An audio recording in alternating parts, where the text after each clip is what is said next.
I'd also highlight the 5 meetings we had were really quite remarkable. I mean, these companies, the culture and the history around it and how proud they are, there's just moments of learning from them. So it was just a great experience to spend really 2 days with the 5 companies.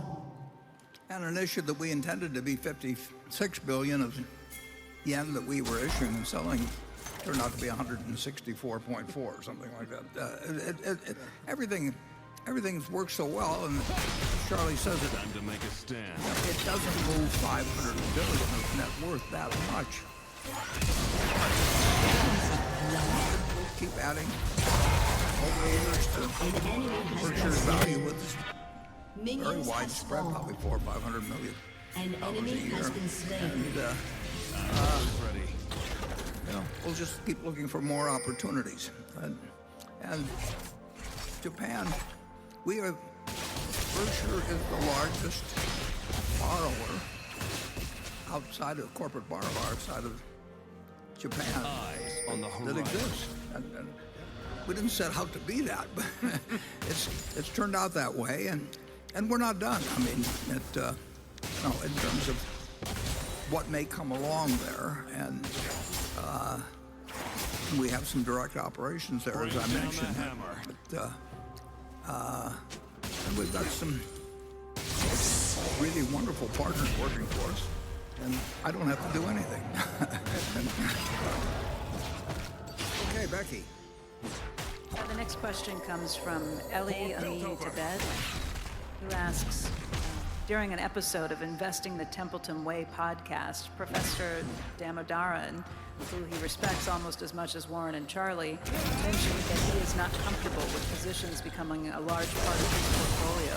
For example, when they reach 25 to 35%.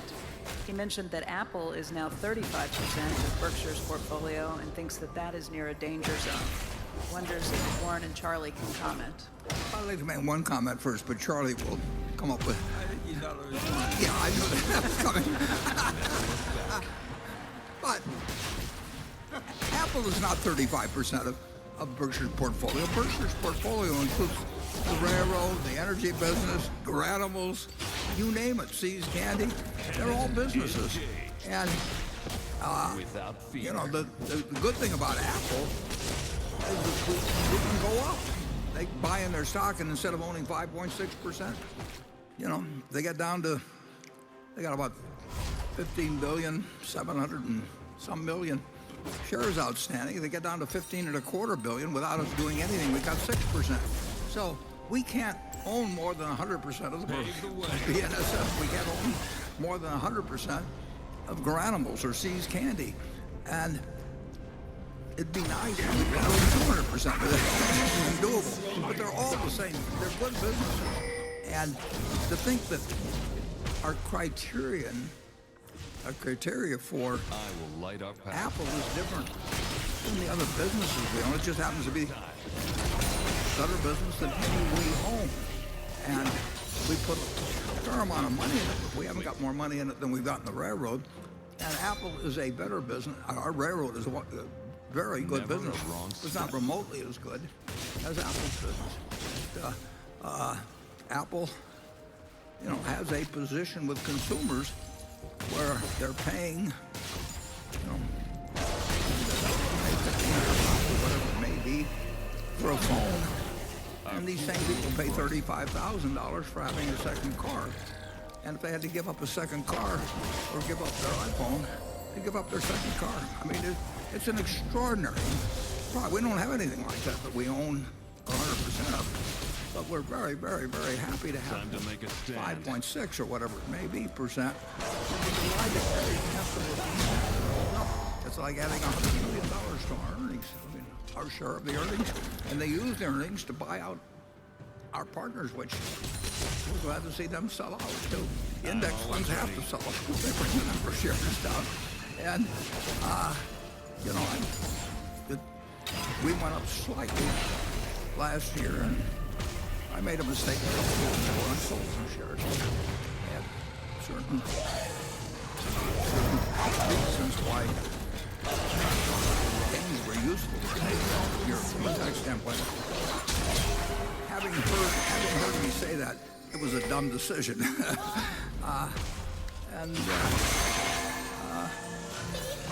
Charlie, you've already given your comment about it, but we do not have 35% of Berkshire's portfolio. Berkshire's portfolio is the funds we have to work with.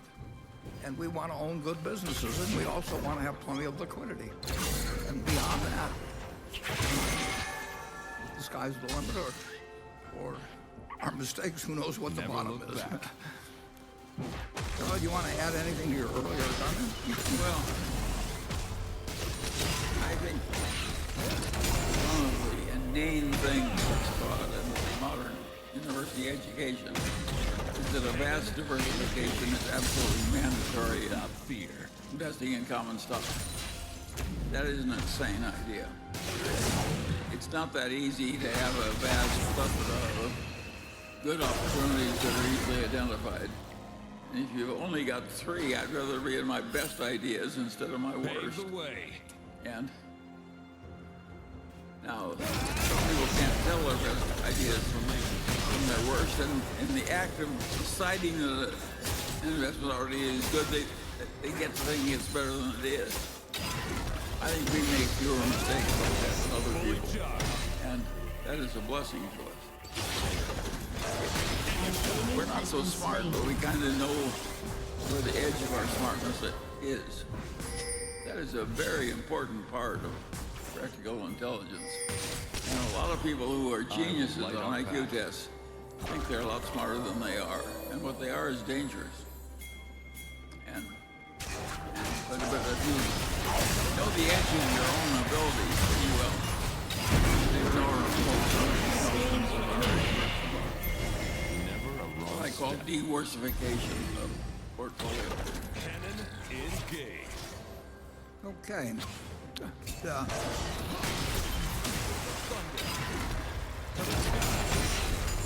Station 9. Our future will be bright. Hi, Charlie and Warren. Thank you for this shareholder celebration. My name is David Chung from Hong Kong and a proud graduate of the Chicago Group. I'm also here with my 2 sons, Aiden and Ashton, who's currently studying University of Chicago as a freshman and sophomore. This is my 2nd time attending the conference, last being 2019, 4 years ago, which I was only a guest shareholder of my friend Andrew. So after the shareholder meeting, I have decided to buy into Berkshire Hathaway, which has given me a great return of 62%. So I want to thank you for that.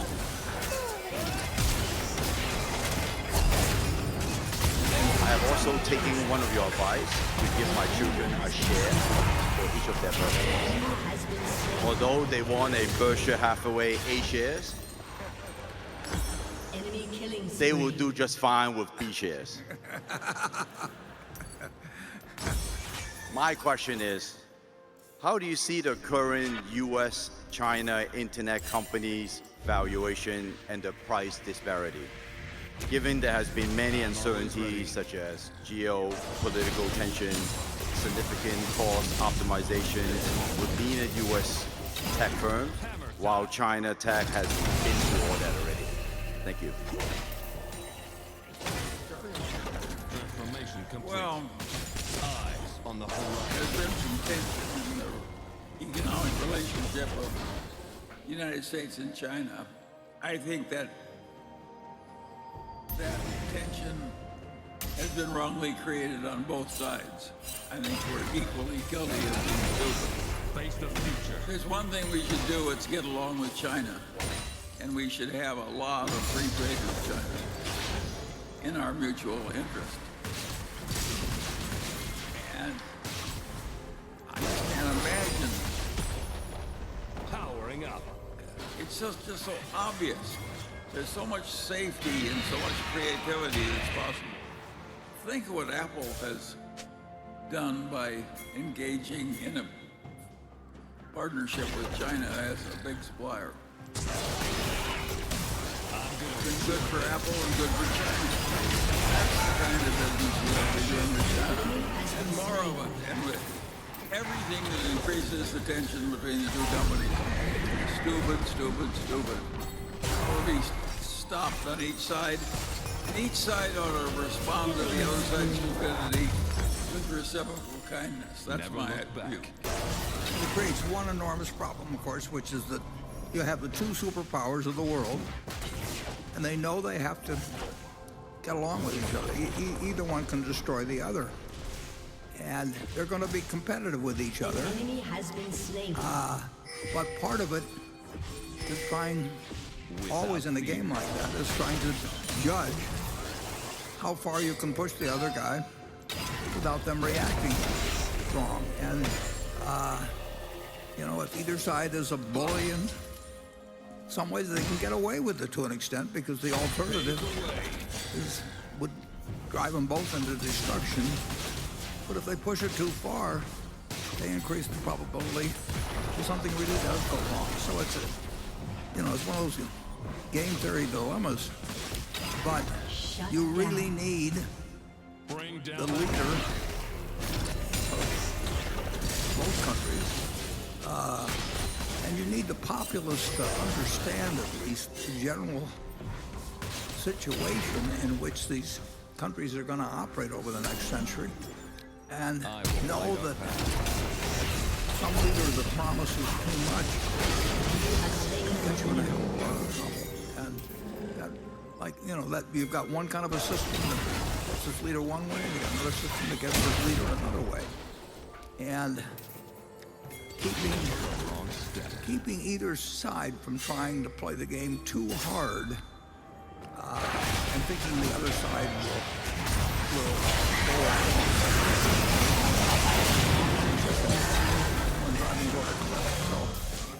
It is. Our future will be bright. If you got any diplomacy skills, persuasive skills, or anything like that, Engaged. you really want people that will convince the other country as well as her own country that To make a stand. this is what we're engaged in. We've got to do it right. We won't give away the store, but we won't try and take all the You have been We're slain. just at the beginning of this. We learned what the situation was. It used to be the Soviets. And mutually assured destruction was our policy. An enemy Then has been and- slain. That kept a lot of things from happening, but it also came with a very, very, very close call with Cuba. And these are not, these are different games than existed I'm hundreds of always years ready. ago. Britain might rule the seas, or France, or Spain, but you're playing with a game that you can't really make a huge mistake in. And I think Turret plating will fall soon. the better that's understood in on the both horizon. countries, the more the leaders feel that their citizenry does understand and are off the sea, and that a lot of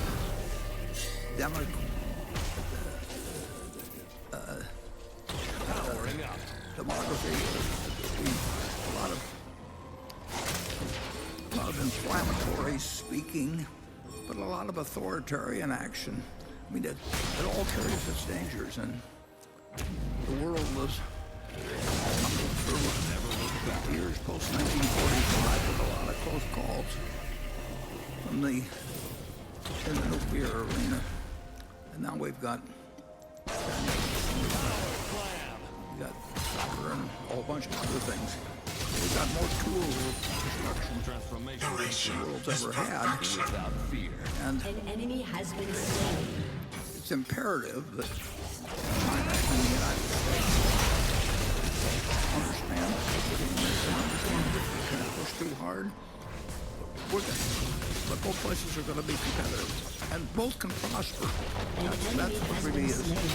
That's the vision that is out there, that China will have a more wonderful country. The United States will have a more wonderful country.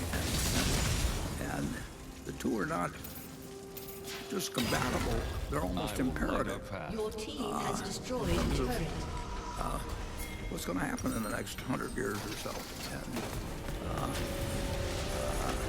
Your team has destroyed a turret. the leaders of both countries have got an important job in having that understood and not to do inflammatory things. And we'll see whether Shut down.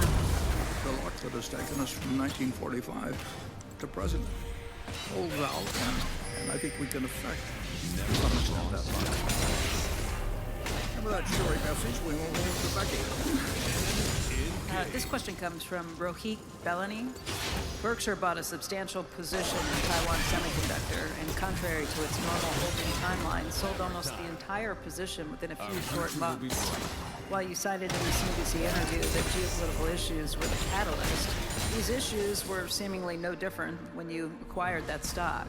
So what else, if anything, changed in those few months and prompted the firm to offload close to $5 billion worth of Taiwan Semiconductor shares?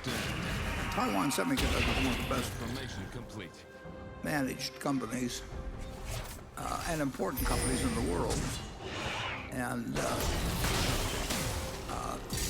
there is not, and I think you'll be able to say the same thing 5 or 10 or 20 years from now. I don't like the expectation. An enemy has been slain. We evaluated that. I mean, I don't think we should do anybody in Taiwan obviously opening up capacity in this country. And actually, one of our subsidiaries that we got in Allegheny is participating in their construction. But Enemy killing spree.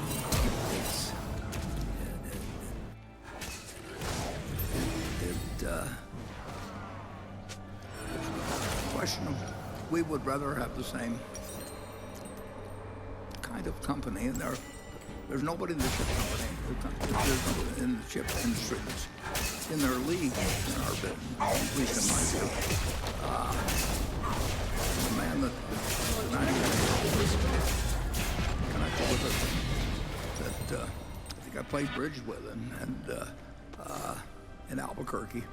Your turret has been destroyed. Marvelous people, marvelous company, but I'd rather find a marvelous people. I won't find it in the chip industry.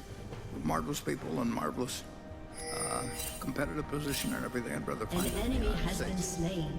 I feel better about the capital that we've got deployed from Japan and Taiwan. I wish it weren't so, but I think that's a reality, and I've reevaluated that in the light of certain things that were going on. Charlie? Well, my view is that Warren ought to feel An comfortable. ally has been slain. An enemy has been slain.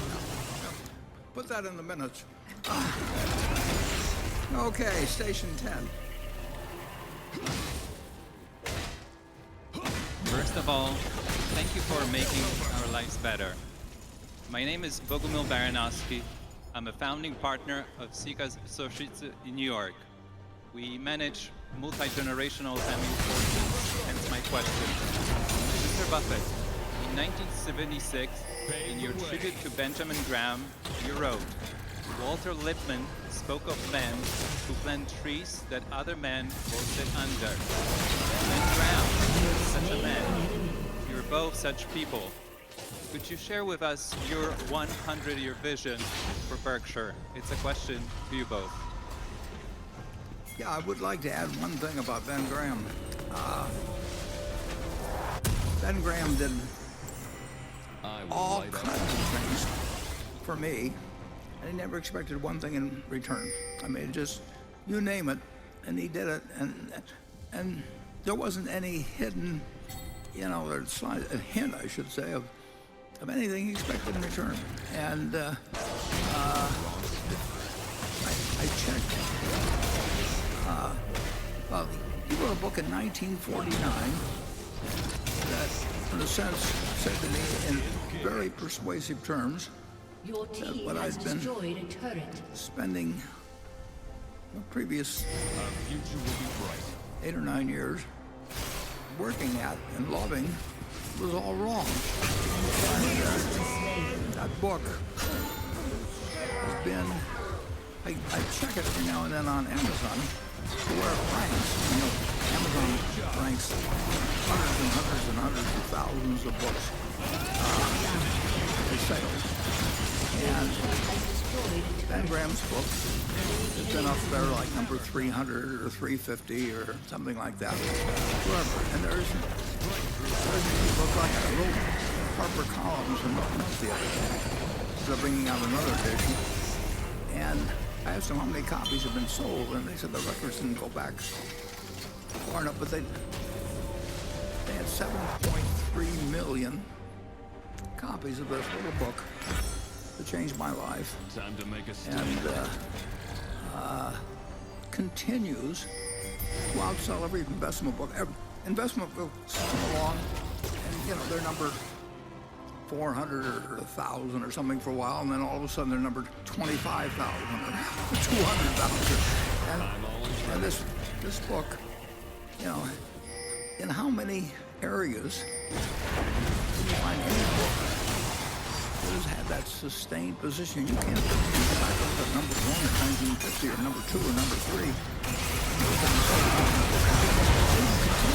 I mean, they just don't continue.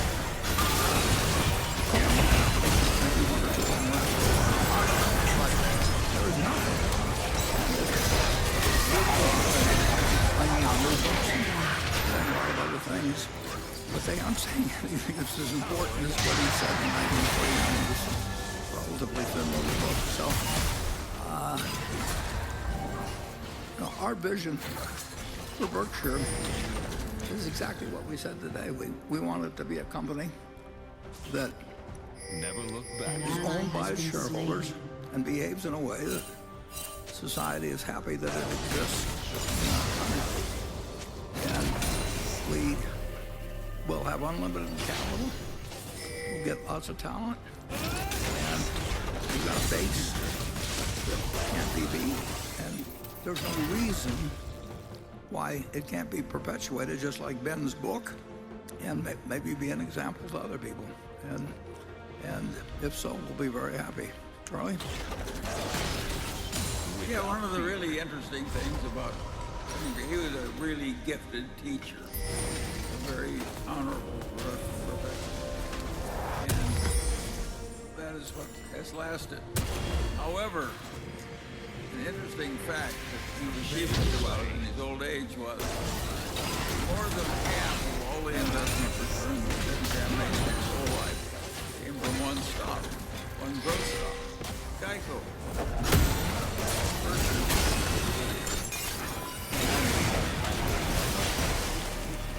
At the time he operated, there were a lot of sort of lousy companies that were too cheap. You could make a little money floating from one to another. But the big money he made was growth stock. One undervalued big company.